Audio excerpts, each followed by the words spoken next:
down on the grid just in advance of the second British Touring Car race of the day, and I'm down with fifth place on the grid, Tom Bourman, after a great result, your best result of the season so far in that first race. Yeah, it's just so unfortunate the last two races, because it's a new engine and it's all new for us that we've not had the reliability of it. And finally I'm talking to you. I've been waiting, hey? That's what happens when you get yourself up the shelf, mate. Yeah, it's good. It's good for all our sponsors. Just like to say a big thank you to all my sponsors who are on board this year. It's the best it's been for the year, and big thanks to them. Big thanks to all my mechanics getting finally the car what works now, and hopefully can have a good race in this race too, and hopefully get the risk good and be on the front row. How much have you had to do? As you say, it's a new engine in the car this year, and you've been making steps forward. How much have you actually had to do? The chassis, nothing. It's just basically the engine, because it's all new, and it's been raced in Sweden. I think it's been racing, and in the British though, it's a lot more tougher, I had to say. And it's just getting our heads around it and getting it so it lasts the race. And how do you see things shaping up in this second race? Any issues for you in race one? No, nothing. Looking at the times, we was all pretty consistent really. It's just that I was a bit further back on the grid, so it meant that I only could get a couple of places. Now I'm at the front, a bit more near the front. Hopefully I can fight for the front. Get up on the podium, and I might be speaking to you again in a minute. See you later on. Right, let's move on back. I was going to try and grab a word with Tom O'Cole. No sign of him on the grid yet, so I'm not quite sure if there is an issue with him. As you can see, there's some empty space on the grid, but let's run in and have a chat with James Nash, championship leader coming into this weekend, but he wasn't overly happy when we spoke after qualifying. James, how are things going today? Yeah, struggling a bit. I think track knowledge is quite key here, and seem to be lacking a bit. We've got no ballast now, so hoping for a bit more racy this time. We'll see how it goes. I mean, as you say, you've raced here before, but many years back, and certainly never in a touring car. So how much have you had to learn? How different is it? Yeah, it's quite a lot different, and the car moves around quite a lot in different places, and making sure you stop the car in the right places is quite important, and just seem to be rolling a bit too much speed into the lower stuff, which is hurting me quite a bit, but we'll get there. No ballast, how much is that going to help you? I'm hoping at least a couple of tenths a lap, so I'm hoping to be moving forward.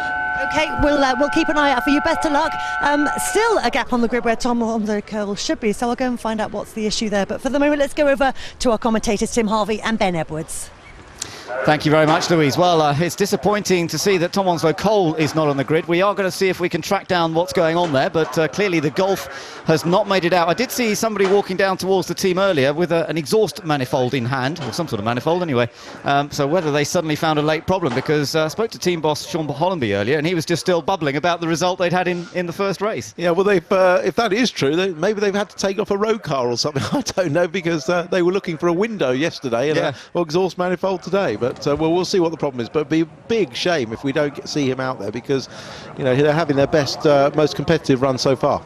Yeah, no, that's very disappointing. Meanwhile, we've still got these Hondas, which have been dominating things so far today. Gordon Shedden, of course, winning earlier on with Matt Neal, but they now have to carry some ballast on board those cars. The lead ballast put in a special little box. It's in the same place in all of the cars. Yeah, same, all identical, so there's no differentiation. You can't sort of advantage yourself by putting it in a different place. It's all on the passenger footwell, but in actual fact, Matt Neal stays exactly the same. Yeah, he was carrying 36 kilos. He stays the same, but Gordon Shedden gains 45 kilos. So you'd expect that Matt Neal would be the favourite to win this race, or at least beat Gordon, but it'll all depend on the start. There we are. We've got the shot of what's going on with the Golf, and plenty of work going on beneath and through the engine bay as well. So right up inside there we are. It doesn't look terribly easy, does it? Big red mallet there, though. That could do some damage. Yeah, but it looks like they're working on the back of the engine, which obviously is where the exhaust manifold is. Inlet in the front, exhaust on the back. Compressed air line there as well, and quite a few tools. WD-40 and a hammer, you can fix most things with that, can't you? But, yeah, just want the tank tape, that's all you need. Yeah, exactly. Actually, that's an air gun that he's using to actually do up the bolts. Right. So off on the warm-up lap. Okay, so the cars move away, and it is Shedden and Neal that will head them away, the two Honda Racing teammates, looking to see if they can take another victory. Let's take a look at the grid then. It is Gordon Shedden on pole position, Matt Neal, his teammate, alongside in another Honda Civic. Andrew Jordan in the Vectra is on the second row, then Tom Chilton in the first of the Fords. Tom Bourman, who certainly been going well so far this weekend, he's on row 3 with Matt Jackson alongside. They had a good dice earlier on. Back on row 4, Tom Onslow Cole should be there, but he isn't at the moment. That gives James Nash a bit of clear space. Jeff Smith and Alex McDowell back on row 5. Then Tony Gillam and the BMW of Rob Collard.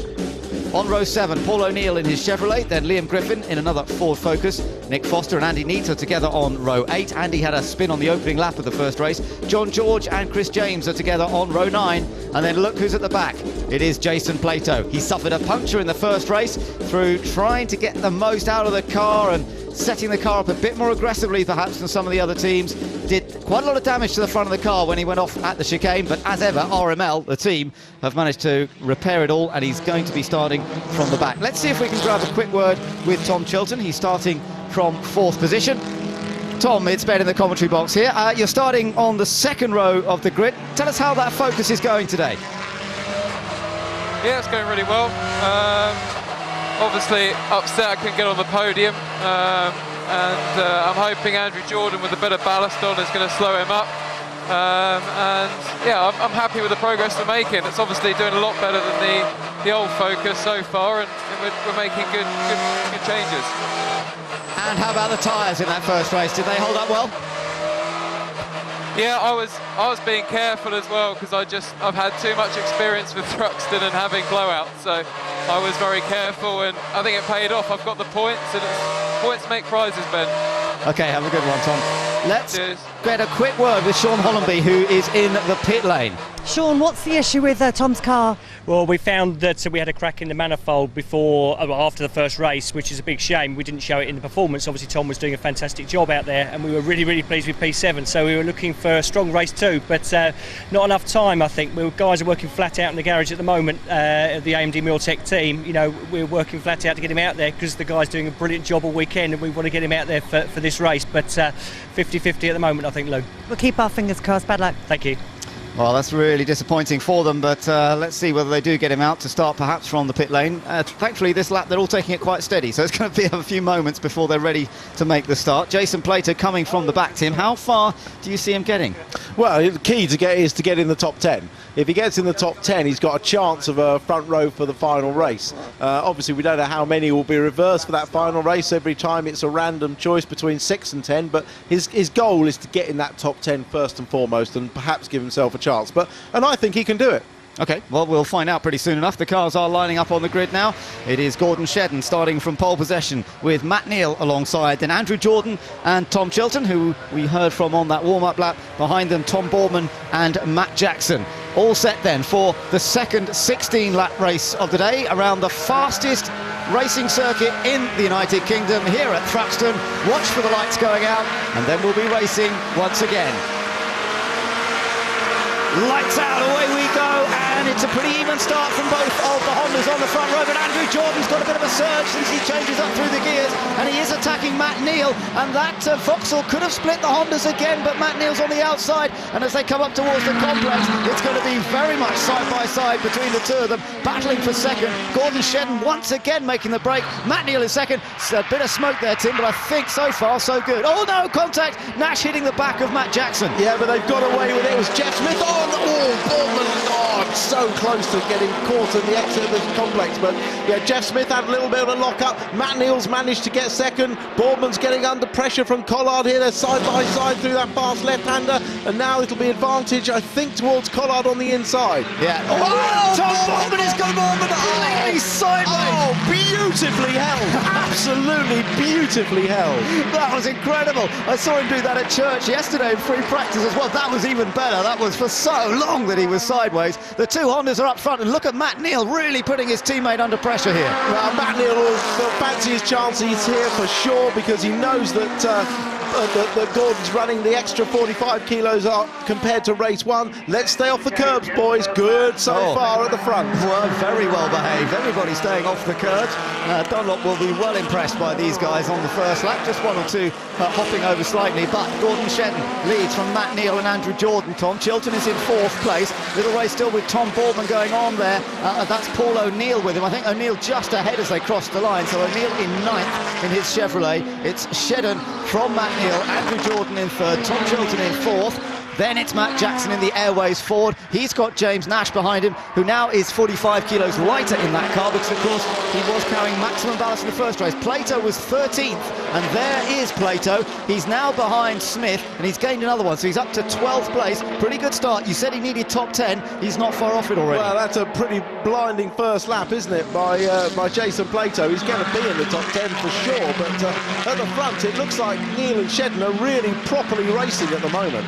Yeah, they are. Shedden is in front, but how much? Matt Neal in second, as Matt just getting a little closer as they come through Church. He's going to try and pick up the toe here as they come up Woodham Hill, but of course identical cars, so they're very, very evenly matched, and they're just on the rev limiter here as they come up, so that makes it difficult to try and turn that advantage into a passing manoeuvre, and sure enough, he follows Shedden through. Yeah, and still no hitting the curbs. Good, they're told at least 5 laps, but I mean, I think a racing driver can work that down to about 3 before he actually changes it. Let's watch this slide again. Incredible. From Boardman on the right-hand side. He turns in, he's got a slightly cold rear tyre, it steps out, he's back on the power, he's controlling it, but it's still sliding because he's still trying to turn right. That must be 200 yards of the car at 45 degrees. And a speed of, what, 110, 115 miles an hour through there? At least 115. This is on board with Nash at the start, tries to move over initially to block the inside. You're watching Boardman, who gets a good start up the inside of Chilton with Jackson on the outside, but the momentum carried through the outside takes Jackson and Chilton ahead. Yeah, that's right. Nash then moving to the outside, coming up to the complex. Break down the outside, which is always a bit of a risk, but you can make time up here. And he got him in front of Boardman. Oh, and there was the contact on the back of Jackson. Yeah, he was trying so hard to make sure that he kept Boardman out, which he did do, but just meant he ran into the back of Jackson. Look at Shedden still from Matt Neal, but there's nothing to choose. You know, they have to be a bit careful. Oh, Jackson, huge slide again.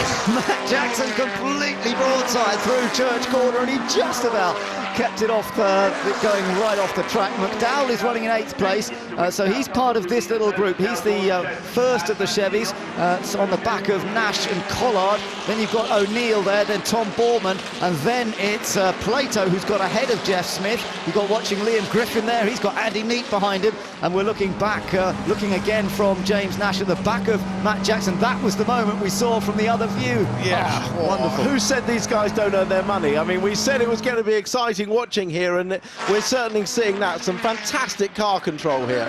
So the two Hondas racing each other pretty hard, but they don't want to get too carried away, otherwise they might put too much stress through the front tyres. They will be wary of that. Plato now in 11th place behind Tom Boardman, so nearly into that top 10, but we're on board with James Nash here. So he led the championship coming into the event here at Thruxton. Watch him as we come through Goodwood Corner. This is the corner that Tom Boardman had the big slide.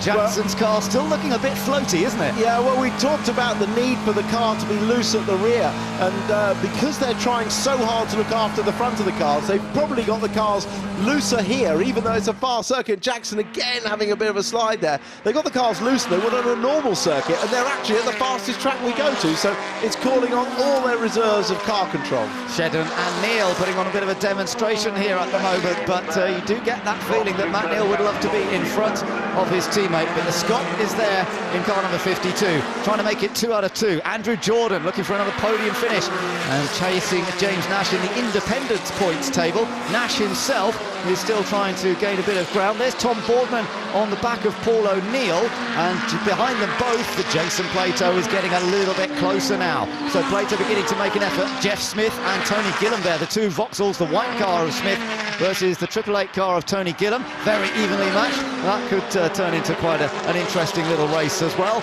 But we're watching the leaders come out of the complex, and still not much difference there. Watch the back of the group, and you can see Plato getting a little closer again to Boardman, and in the background the two Vauxhalls were side by side. Oh, that is Chris James, the privateer, the ES Racing Chevrolet Lacetti. Punching right front. Well, actually the suspension looked broke because the wheel was at a jaunty angle, shall we say, so clearly more than just a puncture, and that was then rubbing on the wheel arch to cause the smoke. But the two Hondas definitely got something in hand. On the third lap they were still not using the curbs at the chicane. I noticed on the third lap everybody else was going straight across them, so they've got something in hand, those Hondas, but they're playing a very good team game. Jason Plato has just watch again. Yeah. Okay, Matt Neal's now they're going over the curbs, but Yeah. that's because they've got Jordan up behind them. They need to get a wriggle on, really. Yeah, Andrew Jordan right with them, as you say. Tom Chilton's not far behind as well, is he?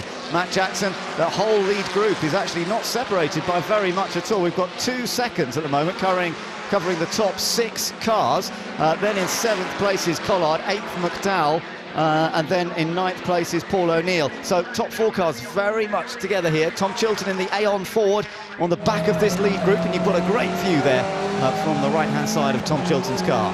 Yeah, so important to get flat out on that last right-hander of the complex to carry your speed onto the fast open section here. And you can hear flat out Tom Chilton not even breathing on the throttle, although it pushes you to the right-hand side on the entrance to Goodwood, which is not the ideal line, but he's carrying very good speed through here. Yeah, that's right. You can watch Andrew Jordan's car ahead. Here comes Matt Neal. He's got a bit of a run. Can he get down the inside of his teammate down into Church Corner? Matt Neal goes through into the lead. The 2 Hondas swap around, and you get the feeling that Matt Neal really wants to take the maximum points from this one. He's taken the championship lead after the first race, and now he wants to capitalise on that and further extend his advantage. Gordon Shedden still behind him. Andrew Jordan not quite as close. Well, he's still pretty close to the back of Shedden's car. There you are. That's on board with Andrew Jordan, as they really are beginning to hop those curbs now. Yeah, and you can see just how much straighter the line is through there from looking from behind when they do miss out those curbs, when they do run over the curbs. It makes it so much straighter and faster. Yeah, that's right, but they have been patient in the early stages to get those tyres up to temperature. Up towards the complex they come now then, and Jordan trying to keep these 2 Hondas in touch. Matt Neal was a bit fast in there. He actually missed the apex a little bit, the inner curve. Shedden had a tidier line there, and Matt Neal might not have it all his own way just yet as they accelerate out. Remember, it is Gordon Shedden's car that is the heaviest of these 3, carrying that maximum ballast from his earlier victory.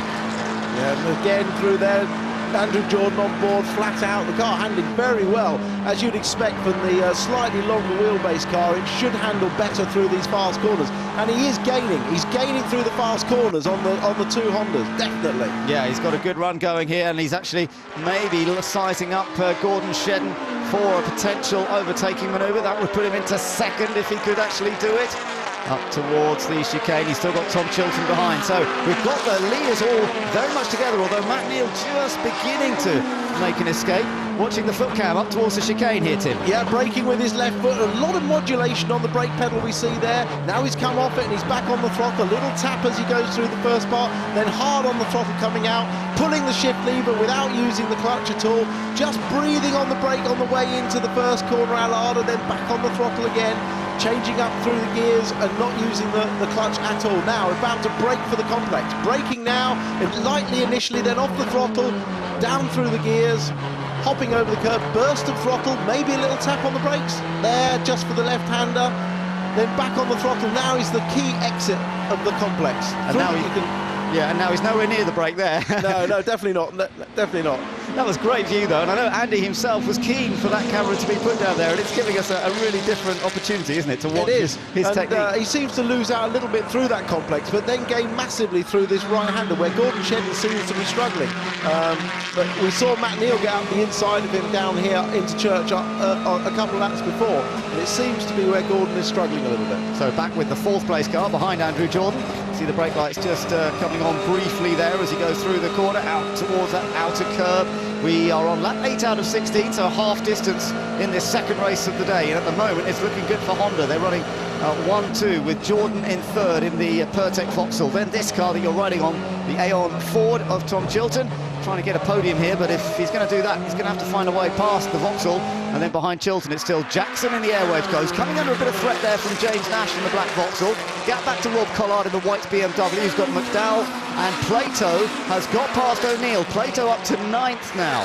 That is crucial, as we said. Top 10, very important, because up to 10 cars can be reversed on the grid for race 3. Well, he's into 9th. He could probably do with a place or 2 more to be safe of getting a front position. Yeah, I'll tell you what he would like, and that's a safety car, because that would just bunch everybody up together. This is McDowell, Alex, fighting with Rob Collard, and this will allow Plato to catch up to the 2 of them very quickly. These cars are all non-turbo cars. They're all normally aspirated, of course. The BMW running to S2000 spec, so are the 2 Chevys. So pretty evenly matched in terms of horsepower and the way that the engine delivers its power. Little dab on the brake into Goodwood. Just watch that BMW. The look at the back end slide. Look how the driver's having to correct it and how close it gets to the grass on the outside. Yeah, and you could see that every time he had to correct a slide, the car went sideways instead of forwards, and McDowell was able to close on him. Yeah, that's right. Fascinating. Rear-wheel drive BMW versus front-wheel drive Chevy. Good exit there from Alex McDowell. But here, the battle up the hill, there's so little to choose in straight line speed between these two cars. Collard, a little dab of left foot on the brake. You saw the brake lights come on just to make sure his brake pedal's there. McDowell, oh, he's hit him! He's hit Collard! And round goes Collard on the rear-wheel drive car. He can't pull out of that. McDowell goes through. It's put him into 7th, and it's put Plato into 8th. But that will be a boiling Rob Collard inside that car. Yeah, well, that was a case of trying so hard to stop the car and braking so late. McDowell is very close back and he's not trying to overtake, he's just left his brakings fractionally too hard. He's tried to pull to the inside to miss him, but ended up just tapping him. And as you say, in a front-wheel drive car, Collard would have got away with it, but not in a rear-wheel drive car. Well, it's happened with Matt Neal when they were battling for the lead last year, and it's happened for Collard again this time, not battling for the lead, but McDowell, the one there this time who has given him the tap. Matt Neal leads, Gordon Shedden in 2nd still, with Jordan in 3rd, then Chilton, then Jackson is still in 5th, James Nash in 6th. McDowell obviously is still there, but could be in trouble for that manoeuvre. Plato is currently 8th, O'Neill is 9th, and Tom Boardman is currently in 10th place, Gillam 11th, then Smith, Neat, Griffin and John George currently in 15th. You're on board with Andrew Jordan once again. Still looking at a podium finish here, and he would be pretty happy with that because he would still be the first independent home. Remember, 2 Hondas are running in the Manufacturers' Championship, and Jordan very much looking at the independents. That was a mistake from Shedden, though, and this has given a huge opportunity for Andrew Jordan, and you could see that one coming. Well, he could see what he had to do because Shedden overshot the first part of the chicane. So Jordan took his chance, straight lined the chicane curbs and got the exit speed out and really took advantage of that opportunity. But watch Jordan here, it's all 4 wheels across the middle part of the chicane. That's so dangerous to do for the tyres, but he's taken the gamble because he wanted the position. Yeah, and is this an element of Shedden now carrying maximum ballast, do you think? Absolutely, okay. Absolutely. We saw Shedden walk away with it in the first race, put 45 kilos in the car, and that is the effect of weight. Look at Nash. Nash has lost the weight out of his car and he's flying. Yeah, and that's right. you know, that's what this series is all about. We know what you're going to get, and you have to play to your strengths and take advantage when you can and take your medicine when you can't, and Shedden's doing that at the moment. Yeah, and he might have to take some more medicine here because Tom Chilton's breathing down his neck, isn't he? So through the right, and again, Shedden a bit wide. He couldn't get the front end of the car into where he wanted it. Chilton's now surely got a bit of a run, but he's not quite close enough to get alongside onto that vital braking zone up towards the grandstands at the chicane there. Not close enough, and he's going to have to look towards the exit of the corner, but Shedden this time is much tidier into it. Yeah, and in fact it's Chilton who runs wide in the middle part of the chicane and loses a gap. But here's Nash on the back of this and Jackson. So clearly Shedden is the one that's just holding everybody out, which is what you'd expect with the race. Yeah, but it makes life exciting now, as you say, because James Nash has got a run here on Matt Jackson. He's ever so close to getting up the inside, but Jackson covers that. He moves back to the outside, does Nash in the Vauxhall. Jackson in the Ford, holds it in tight. Nash, this is the great thing about the complex. You can all take different lines and try and get different momentum. Yeah, and it's all about this exit. He's hoping to get a really good run out of here. He's certainly got more speed, but he's going to be on the wrong side for the left-hander at Noble. McDowell is still behind them, and McDowell has just set fastest lap in this race, no doubt helped by the fact that he's chasing after turbo cars up the straight, getting a bit of a tow, and Plato is still behind him in 8th position as we come through Goodwood. You're riding back on board with James Nash, and Matt Jackson definitely taking a slightly defensive line, protecting his position at the moment, which is 5th. Remember, Jackson came through to win race 3 last time out at Brands Hatch.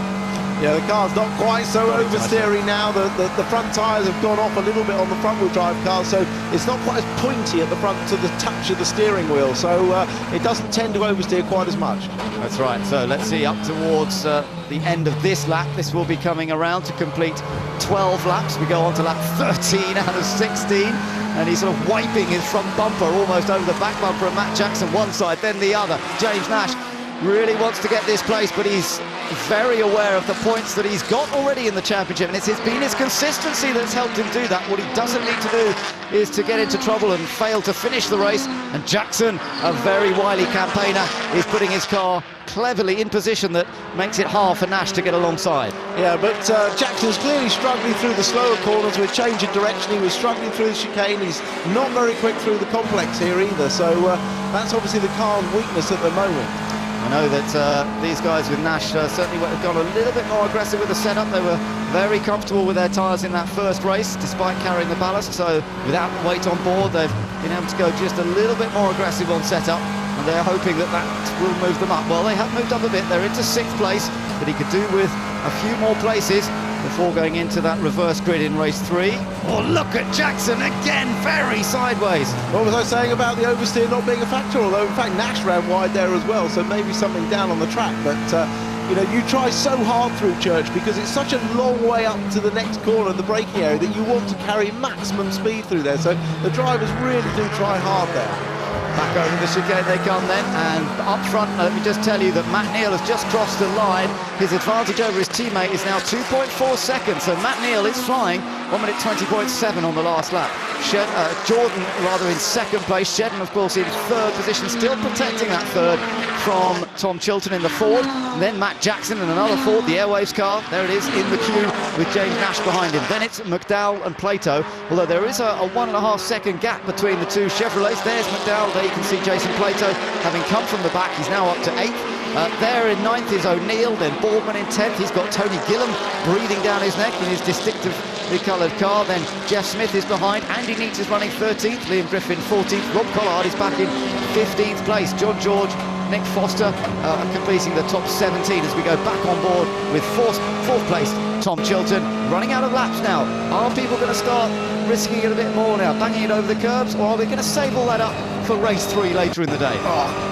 Just Chilton carrying us so much entry speed there. Loses a bit mid-corner, but he went in a good 3 or 4 mile an hour quicker than Shedden. You can see us paying a little bit dividends now, but unless he's brave and goes for the outside, there's not going to be a passing opportunity. He's got to hope that Shedden breaks a bit too late. There's a light lock-up on the right rear, but that's not a big factor. He does bounce the curbs a little bit there, though, doesn't he? Yeah, he does, and Chilton's all over him now with not much of this race left. Well, 1 lap to go.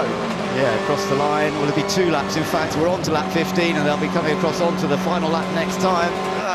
And he is running out of time, but they're also all probably running out of grip a little bit at this stage. Lap times have gone from being in the 119s earlier, they're all down into the 121s now. Yeah, it just shows you how much the performance they lose over the course of the race. So the car's starting to feel like a shopping trolley underneath you, with it moving around all over the place. You just can't take the lines that you want to, but it's Nash is on the back of Jackson and still hoping to get something out of this. Yeah, let's see what's going to happen here. You do get the feeling there might be a change around in this little group before the checkered flag comes out. Matt Neal is still our race leader. Jordan still in 2nd position, remember, so the 2 Hondas, which were 1-2 earlier today, they have been split for now by the Pertec Vauxhall.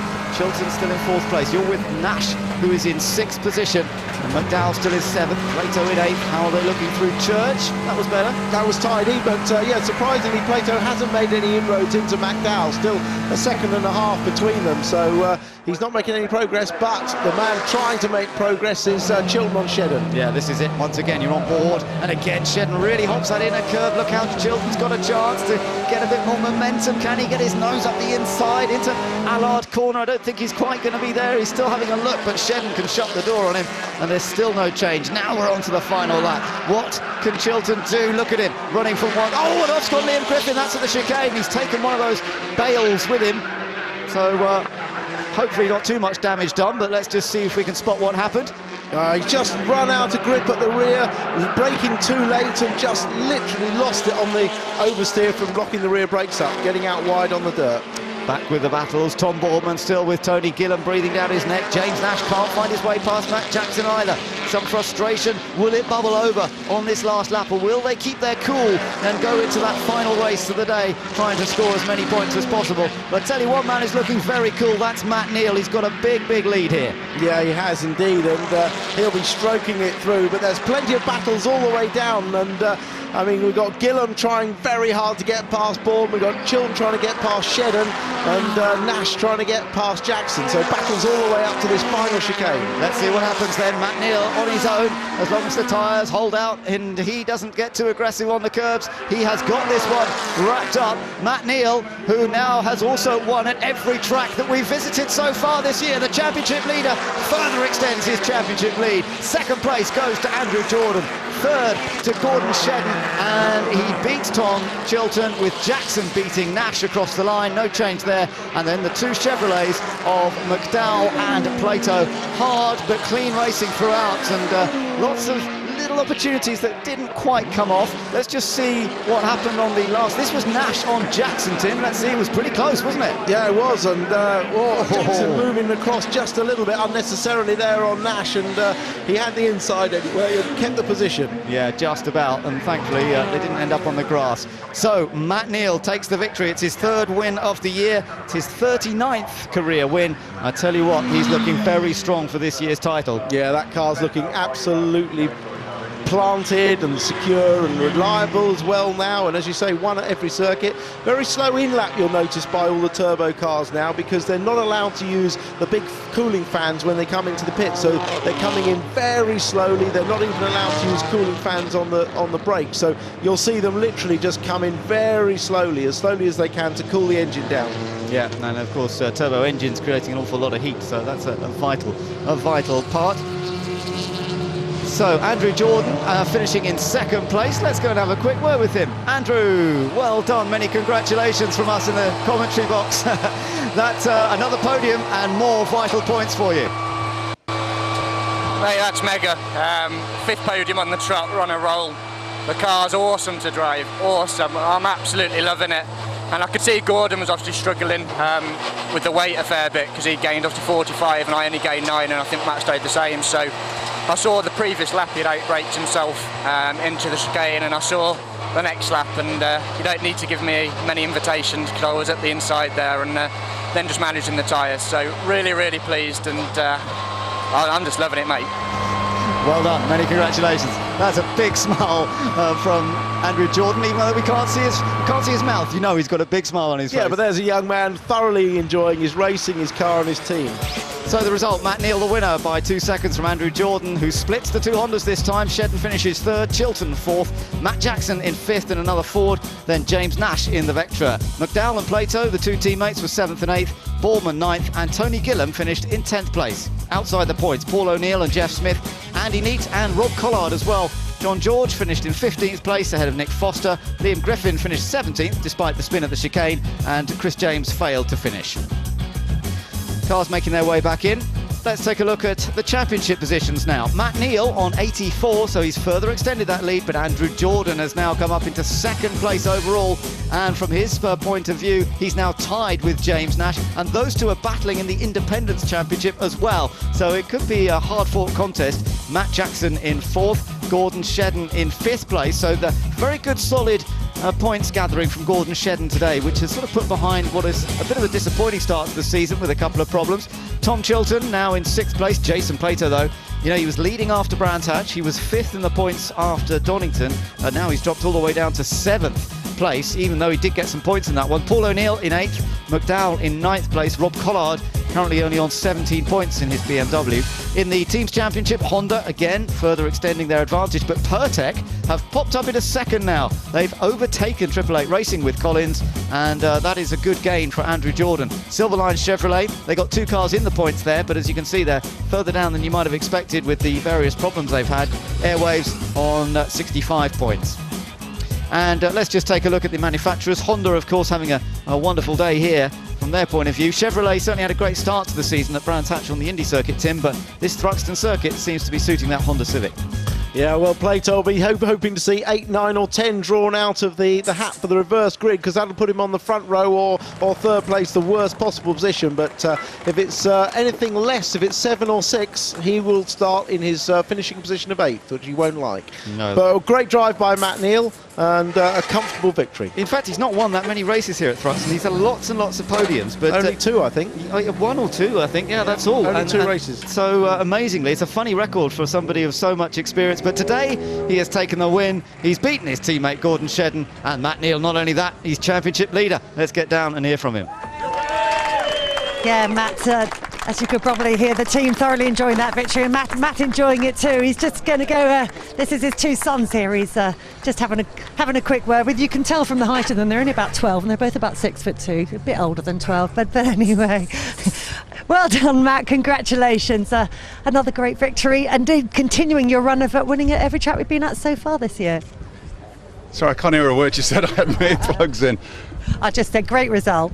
Ah, fantastic. Just the car was on fire for the first 5 or 6 laps, and I didn't want to do anything stupid with Flash, but I was doing my tyres in, sat behind him, and I could see Andy was getting a bit racy behind me, and I really wanted to get a move on through the car was awesome through the quick stuff, is where I had the strength.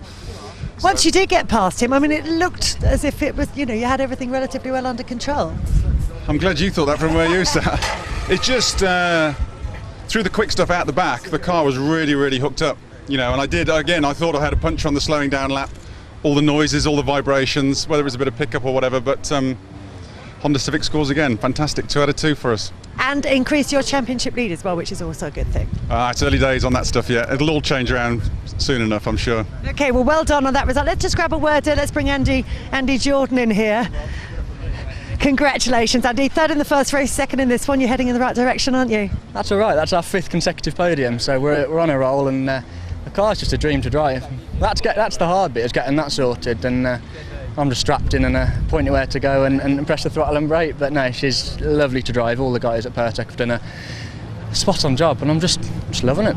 Tell us about that move that you made on Gordon Shedden to take the 2nd place. Well, obviously he gained 45 kilos and Matt, I think, stayed the same, and I only gained 9, so we knew that it would hurt him a fair bit, so I could see he was struggling, but then he was backing me up into Chiltern, so I knew I had to do it quick, and I saw the previous lap, he just outbraked himself a little bit, so I knew going up there that I had him looking in his mirrors, and he obviously just outbraked himself a little bit, and I was all over the curbs, but just at the inside of him, but no, really pleased with it. It was quite interesting looking at the difference between your cars, because it seemed as though you had the pace over the Hondas in the fast corners. Yeah, in the fast corner, I think we're just struggling a little bit straight line, because I got a really good start, and I thought, I'm in 2nd here, but Matt just pressed the throttle a little bit more, I think, and he squirted past me on the run off the line. But no, the car's really good balance with the quick stuff. Struggling a little bit on the slow stuff, but you've just got to optimise the strength of the engine, and so really slow it down through the slow stuff and just squirt it away. But spot on. And 2nd in the championship now. That's all right. I'll take that. Not 1st yet, but we'll keep working at it. But just we're on a roll, and we've got to capitalise on the momentum we've got. Well done. Let's just see if let's wander over and grab a quick word with Gordon Shedden. He's just taking his helmet off over here.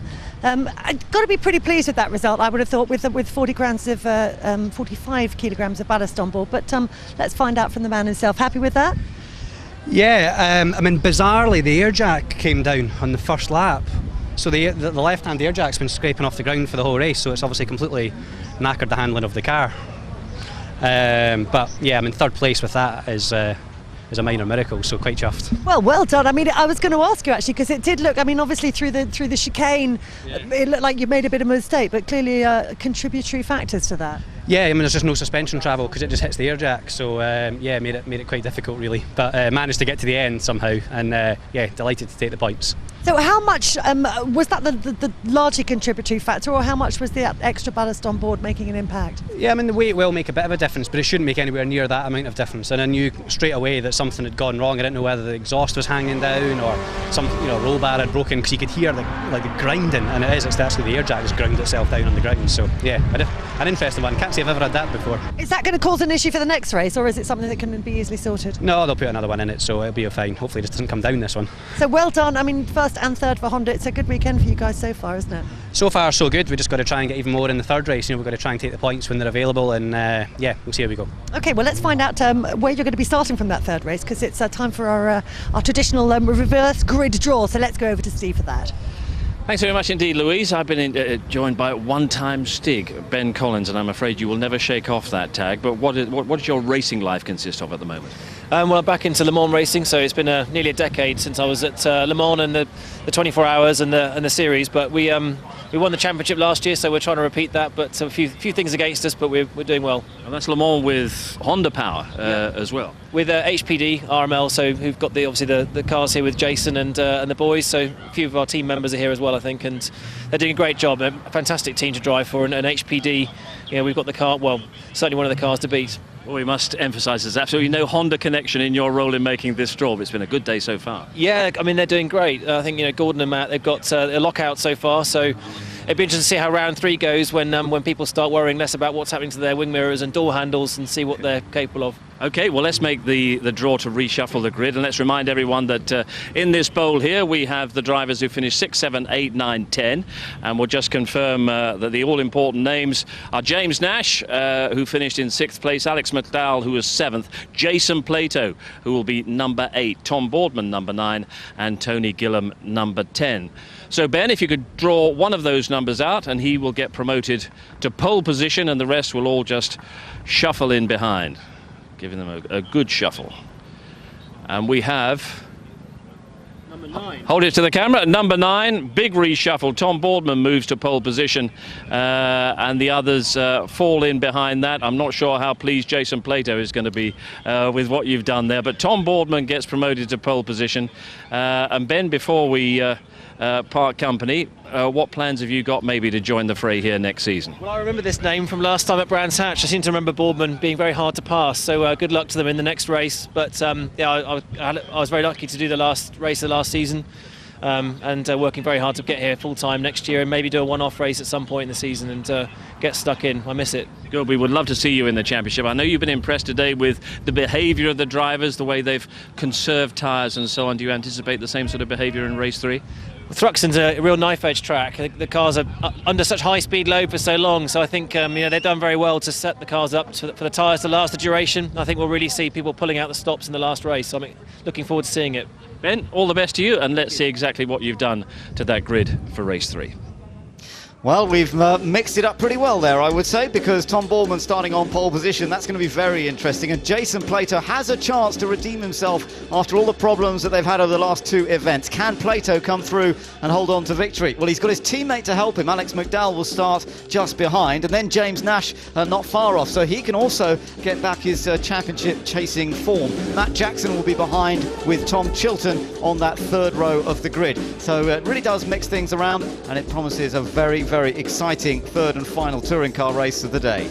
Behind them we've got Gordon Shedden and Andrew Jordan, so those two are going to have to work hard, as is Matt Neal, because he's now coming off row 5, of course. Behind him, Tony Gillam, Paul O'Neill and Jeff Smith. They'll just be trying to stay with those guys because they will be expecting them to carve their way through the order. It's going to make life very exciting indeed. So then the rest of the grid lining up behind them with Andy Neat, Rob Collard, John George, Nick Foster, then Liam Griffin in the Ford, Chris James at the back on row number 9. So can't wait for the 3rd race of the day coming up a little bit later on.